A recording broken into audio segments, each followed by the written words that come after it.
चाहे Bhagyashree holistic astrology पर हो, चाहे भाग्यश्री होलिस्टिक लाइफस्टाइल पर, मैं जब भी कोई न्यू सीरीज शुरू करती हूँ तो इसीलिए करती हूँ because I have received an inspiration. जब तक वो प्रेरणा नहीं आती तब तक मुझसे कोई सीरीज शुरू नहीं की जाती, चाहे यूट्यूब पर फिर कोई भी कुछ भी क्यों ना बना रहा हो। ये प्रेरणा का आना बड़ा ज़रूरी है, वरना मेरे लिए कोई काम करना बड़ा मुश्किल हो जाता है। आज ऐसे ही एक प्रेरणा मुझे मिली एक नई सीरीज शुरू करने की, जो कि एनिमल सिंबलिज्म्स की बात करती है। तो एनिमल सिंबलिज्म्स होते क्या हैं, उनका क्या मीनिंग है हमारी लाइफ में, इसके साथ साथ ही ये सीरीज क्यों शुरू की गई, एनिमल सिंबलिज्म्स इतने इम्पॉर्टेंट क्यों होते हैं और यूनिवर्स से हमें क्या क्या मैसेजेस मिलते हैं एनिमल सिंबलिज्म्स के थ्रू, ये सारी बातें आज की वीडियो में जान लेते हैं as the primary video in this series. और उसके बाद धीरे धीरे करके हम एक एक एनिमल सिंबलिज्म्स की बात करना शुरू करेंगे। So let's get started.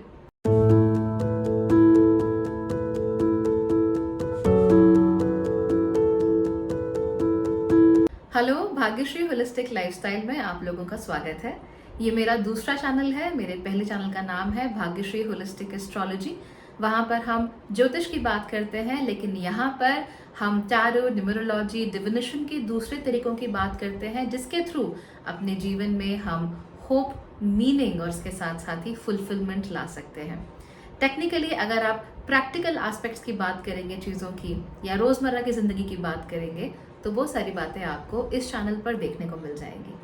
अगर आपको भी यूनिवर्स के इन साइंस और सिंबल्स में इंटरेस्ट है और उनको और गहरे तरीके से समझना चाहते हैं, तो फिर आप लोगों को इस चैनल को सब्सक्राइब ज़रूर करना चाहिए और बेल नोटिफिकेशन को तो ज़रूर प्रेस करना चाहिए, वरना कुछ वीडियोज़ आपके मिस हो सकते हैं।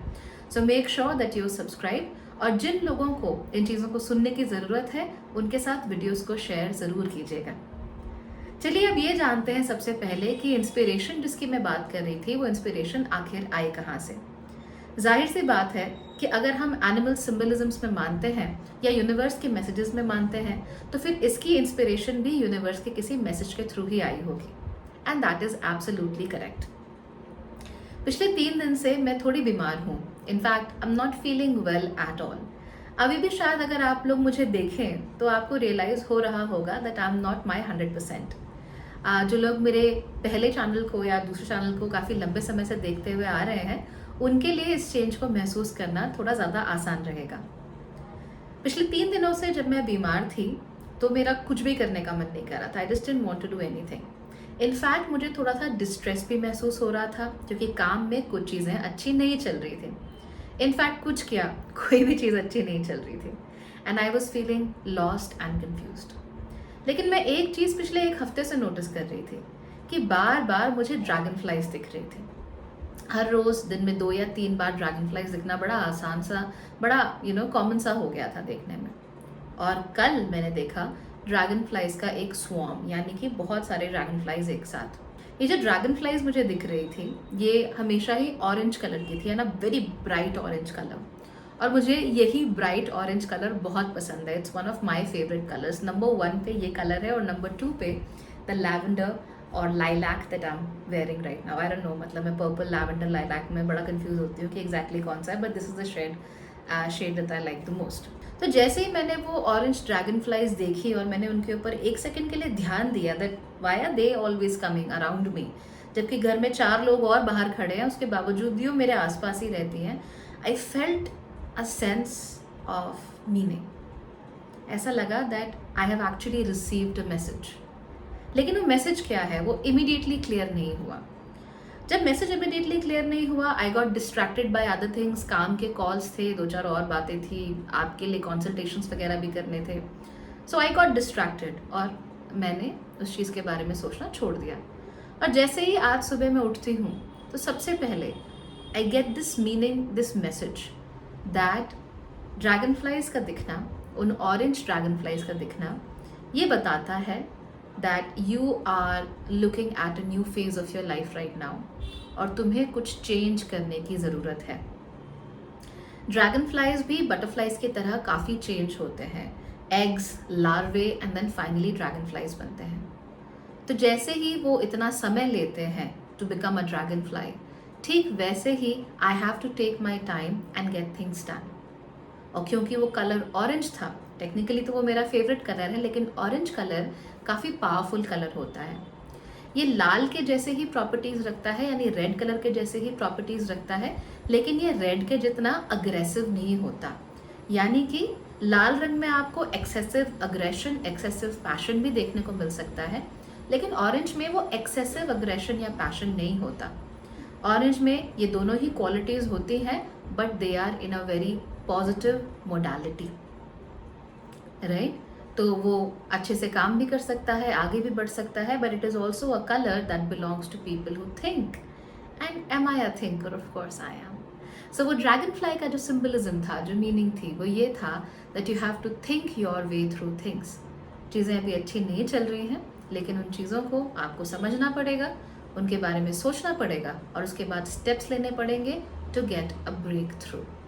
और ये ब्रेक थ्रू ही एक वर्ड था जो मेरे दिमाग में उस समय घूम रहा था। उसके ठीक 1 सेकंड बाद मुझे एक और चीज़ दिमाग में आई, और वो ये था that why are you keeping all this to yourself? इन बातों को दूसरों को क्यों नहीं बताती? And I was like okay, we will start a series on animal symbolisms, और इसीलिए मैंने इस सीरीज़ की शुरुआत यहाँ पर कर दी। सो ये तो था the whole inspiration behind this series. और ज़रूरी इसलिए भी है क्योंकि मैंने ये चीज़ प्लान नहीं की थी। I did not really think about starting an animal symbolism series. Instead, मैं ड्रीम्स सीरीज शुरू करने की सोच रही थी, और साथ ही साथ जिनको हम एंजल नंबर्स कहते हैं उनकी सीरीज शुरू करने की सोच रही थी। But here I am starting the animal symbolism series. खैर, अब ये समझते हैं कि एनिमल सिंबलिज्म्स क्यों ज़रूरी हैं, उनके पीछे की वजह क्या है, और आपको उन पर ध्यान क्यों देना चाहिए। मेरी अपनी जो फिलॉसफी है वो मैं आप लोगों के साथ शेयर करूँगी। ऐसी ही बहुत सारी और फिलॉसफीज़ आपको देखने को, पढ़ने को मिली होंगी इंटरनेट पर या अपने आसपास के लोगों के द्वारा, लेकिन जो मेरा टेक है मैं आपको वो समझाती हूँ, सो दैट मेरे जो इंटरप्रिटेशंस हैं वो भी आप लोगों के समझ में आ सके। The universe is a huge entity, okay. आप, मैं, ये जो मोबाइल फ़ोन आपके हाथ में है, आपके पास जो लैपटॉप है, टीवी, आपका घर, ये पूरी पृथ्वी, ये पूरा ब्रह्मांड, सब एक ही तत्व से बना हुआ है। It is very interesting to note कि हम लोग भी उसी चीज़ से बने हुए हैं जिन चीज़ों से आकाश के तारे बने हुए हैं, जिन चीज़ों से ये पृथ्वी बनी हुई है, जिन चीज़ों से सूर्य बना हुआ है या मंगल बना हुआ है। और यही वजह है कि मैं होलिस्टिक एस्ट्रोलॉजी की भी बात करती हूँ, क्योंकि हमें ये मानना पड़ेगा कि एक बहुत बड़ी दुनिया है जो कि सिमिलर चीज़ों से बनी हुई है, और हम उसका एक छोटा सा हिस्सा है, छोटा सा मैनिफेस्टेशन मात्र हैं।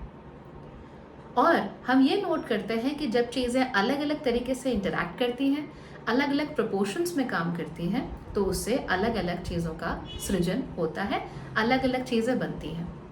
तो हम, आप, हम लोग किसी भी चीज़ से बटे हुए हों, हमारे लेबल्स कोई भी हों, deep down we are all the same. और हम लोग इसी मिट्टी से जन्मे हुए हैं, तो ये मिट्टी और हम में कोई फ़र्क नहीं है। ठीक वैसे ही animals, insects, rodents, you name it, इन सब के साथ भी होता है। आप दुनिया के किसी भी रिलीजन को देखिए, आप पाएंगे कि वहाँ पर एनिमल सिंबलिज्म्स को बहुत सीरियसली लिया जाता है। एनिमल्स क्योंकि नेचर के साथ बहुत कनेक्टेड होते हैं, इसीलिए जो नेचर के सिंबलिज्म्स होते हैं या जो नेचर की पावर्स होती हैं, उसको हम तक पहुँचाने का काम वो ज़्यादा अच्छे तरीके से कर सकते हैं। ह्यूमंस ने एग्रीकल्चर लाया, सिविलाइजेशंस लाई, और उन सिविलाइजेशंस की वजह से कहीं ना कहीं तो हम नेचर से कुछ हद तक कट जाते हैं। लेकिन एनिमल्स के साथ, जानवरों के साथ या पक्षियों के साथ ऐसा नहीं होता है। वो हमेशा ही अपनी पूरी लाइफ साइकिल में नेचर के साथ कनेक्टेड रहते हैं, और जो नेचर है वही तो यूनिवर्स है, वही इस ब्रह्मांड को चलाने वाली शक्ति है। इसीलिए ये जो एनिमल्स होते हैं या पक्षी होते हैं, ये ज़्यादा अच्छे तरीके से उस यूनिवर्स के मैसेजेस को हम लोगों को कन्वे कर सकते हैं। मैं अपनी ज़िंदगी में और अपने ही जैसे लोगों की ज़िंदगी के ऐसे कई सारे इंस्टेंसेस आपको बता सकती हूँ जहाँ पर किसी एनिमल के द्वारा लाया गया कोई मैसेज उनके लिए बहुत इम्पॉर्टेंट या बहुत ही ज़्यादा अच्छा या बहुत अच्छा करने वाला साबित हुआ, या फिर उन्हें किसी बुरी चीज़ से बचाने वाला साबित हुआ। You know my youngest dog Pluto, right? आप जानते हैं कि प्लूटो के इस घर में आने से ठीक 3 महीने पहले I had seen him in a dream. He had come to me in a dream. एक बहुत ही खूबसूरत ड्रीम के ज़रिए आई सॉ अ ब्यूटिफुल, बहुत ही नटखट सा, प्यारा सा, सफ़ेद, this entity, this beautiful white dog. And just 3 months later, जब मैं एक और डॉग घर में लाने की सोच भी नहीं रही थी, आई ऑलरेडी हैव टू, तो मैं बिल्कुल नहीं सोच रही थी, मेरा बिल्कुल ध्यान नहीं था. In fact I went to a pet shop to buy rabbits, and वहाँ जाकर I just saw him, he saw me, और उसने बस देखते ही उछलना शुरू कर दिया. एंड चाह कर भी मैं अपनी नज़रें उससे नहीं हटा पाई. I just could not take my eyes off him. और उसके बाद जो पैसे मुझे अपने क्रेडिट कार्ड में डालने थे, उन पैसों से मैं इसको लेकर दिल्ली से देहरादून आई. And since I had a dog with me, of course मैं कोई पब्लिक ट्रांसपोर्ट नहीं ले सकती थी. I had to get a cab, and वो कैब लेने के साथ साथ ही I had to pay him a bit extra because nobody was ready to take a pet in their car.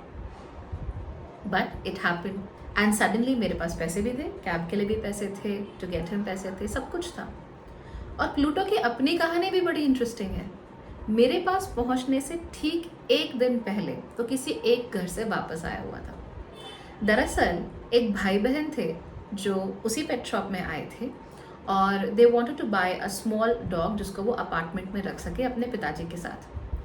लेकिन जब उनके पिताजी घर आते हैं तो वो देखते हैं कि घर में एक कुत्ता है, तो उन्हें अच्छा नहीं लगता, और वो कहते हैं उन दोनों को कि भैया इसे वापस करके आओ.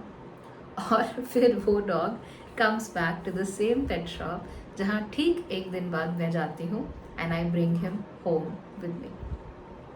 And I didn't even go there to get a dog, I went there to get rabbits. So that is how life works. चीज़ें इसी तरीके से काम करती हैं, इसी तरीके से ज़िंदगी चलती है. और कई बार ये एनिमल सिम्बलिज़म्स इतने इम्पॉर्टेंट होते हैं हमारी ज़िंदगी में. And I did not even think about that dream जब प्लूटो घर आ रहा था एट ऑल. ये बात घर आने के बाद हुई, जब ये हमारे घर में आया, and my mother happily accepted him to my surprise. एंड उसके साथ साथ ही हमारे घर में आसानी से घुल मिल गया है. और मुझे ऐसा लगता है दैट ही जस्ट अंडरस्टैंड्स अस. ऐसा लगता है दैट ही जस्ट अंडरस्टैंड्स हम क्या कह रहे हैं, और उसके रिएक्शंस उस हिसाब से चेंज होते हैं. तो एनिमल्स इस तरीके से उस यूनिवर्सल एनर्जी के साथ, उस यूनिवर्सल थीम के साथ या नेचर के साथ कनेक्टेड होते हैं. वो चीज़ें सुन सकते हैं, वो फ्रीक्वेंसी सुन सकते हैं जो हम नहीं सुन सकते. वो चीज़ें महसूस कर सकते हैं जो हम नहीं महसूस कर सकते. इसीलिए they are very very potent messengers of the universe. और इसीलिए एनिमल सिंबल्स की बात इतनी इम्पॉर्टेंट की जाती है या इतनी इम्पॉर्टेंट मानी जाती है. अच्छा, इसका मतलब ये नहीं होता कि हर जानवर जिससे आपका इंटरेक्शन हो वो नेचर का कोई मैसेंजर है, ऐसा नहीं होता है. दरअसल जब भी आपको यूनिवर्स के थ्रू मैसेजेस मिल रहे होते हैं, आपको एक बहुत डीप लेवल पे अपने दिल में या अपनी आत्मा में एक सेंस ऑफ मीनिंग महसूस होता है that yes this is something meaningful. For instance, मैंने आपसे कहा कि मैं एक हफ्ते से ड्रैगन फ्लाइज देख रही थी, मैं ध्यान ही नहीं दे रही थी उनके ऊपर. दिखा ठीक है, I was sick, I was busy with a lot of things, तो मैं अपना काम किए जा रही थी. But yesterday I just had a look for 1 second I had a look and I was like वो एक यूरेका मोमेंट, एक आहा मोमेंट होता है, आपको बहुत अंदर से वो महसूस होता है. आप उसे एक्सप्लेन नहीं कर सकते. जब आपको महसूस होता है आप तभी जान सकते हो, otherwise there is no way to explain this. That you just feel something inside. ऐसा लगता है दैट एक बल्ब जल गया दिमाग के अंदर और उसने आपसे कुछ कहा, राइट? तो इस तरह की चीज़ें होती हैं. तो हर वो जानवर जिससे आप मिलते हो वो आपके लिए मैसेंजर नहीं होता है. Don't think that way. और ज़बरदस्ती किसी चीज़ को मीनिंग देने की कोशिश मत कीजिए. कई बार मैंने देखा है इस कम्युनिटी में लोगों के साथ क्या होता है that they meet somebody, they do something and they are like wow, what is the meaning of this thing, what is the universe trying to tell me. The universe is trying to tell you 100 different things. However, वो हर रोज़ नहीं हो रही होती है. बहुत सारी चीज़ें cause and effect के साथ भी जुड़ी हुई होती हैं. फॉर इंस्टेंस, अगर आप लोग क्रिकेट खेल रहे हैं और आपको बॉलिंग की जा रही है और आपने बैट से छक्का मारा, that's just cause and effect. वो आपको यूनिवर्स कुछ नहीं बता रहा है कि आपने छक्का मारा है तो इसका मतलब you are going to reach great heights, unless it does have that meaningful thing. और वो हमेशा नहीं होता. वो मीनिंगफुल जो फीलिंग होती है ना, वो हमेशा नहीं आती. तो ये मीनिंगफुल जो फीलिंग होती है वो हमारे बहुत अंदर से आती है, comes very deep down from inside us. हमारी पर्सनालिटी की अगर लेयर्स हटा दी जाए तो हमारे भीतर जो हमारी आत्मा है, जो स्पिरिट है, आप कुछ भी कह लीजिए उस चीज़ को, ये उसके साथ कनेक्टेड होती है और आपको ये मीनिंगफुलनेस की जो फीलिंग होती है वो वहीं पर महसूस होती है। जैसे भूख, आप खुद को कहते तो नहीं हो ना कि अब आपको भूख लग रही है तो आपको कुछ खाना है, भूख बस लगती है, you just feel hungry, you just feel thirsty. तो ये जो फीलिंग होती है भूख की या प्यास की, ये आपको शारीरिक लेवल पर महसूस होती है ना। आपकी आत्मा को तो भूख नहीं लग रही है, आपके शरीर को भूख लग रही है, आपके शरीर को प्यास लग रही है, तो आपको शारीरिक रूप से महसूस होता है। ठीक वैसे ही ये डीप सेंस ऑफ मीनिंगफुलनेस आपको आत्मिक रूप से महसूस होता है।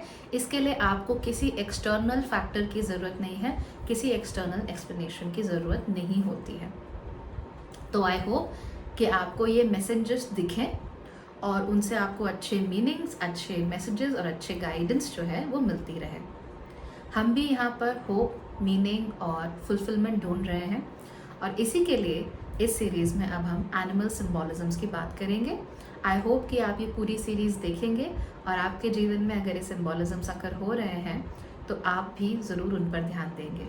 अगर किसी स्पेसिफिक एनिमल सिम्बोलिज्म के बारे में आप बात करना चाहते हैं या चाहते हैं कि मैं उसके बारे में डिस्कस करूं किसी वीडियो में, तो आप किसी भी वीडियो के कमेंट में मुझे बता सकते हैं। That's all for today. अगले वीडियो में मिलते हैं जहां पर हम बात करेंगे ड्रैगन फ्लाई सिम्बोलिज्म्स की। ठीक है, बाय बाय।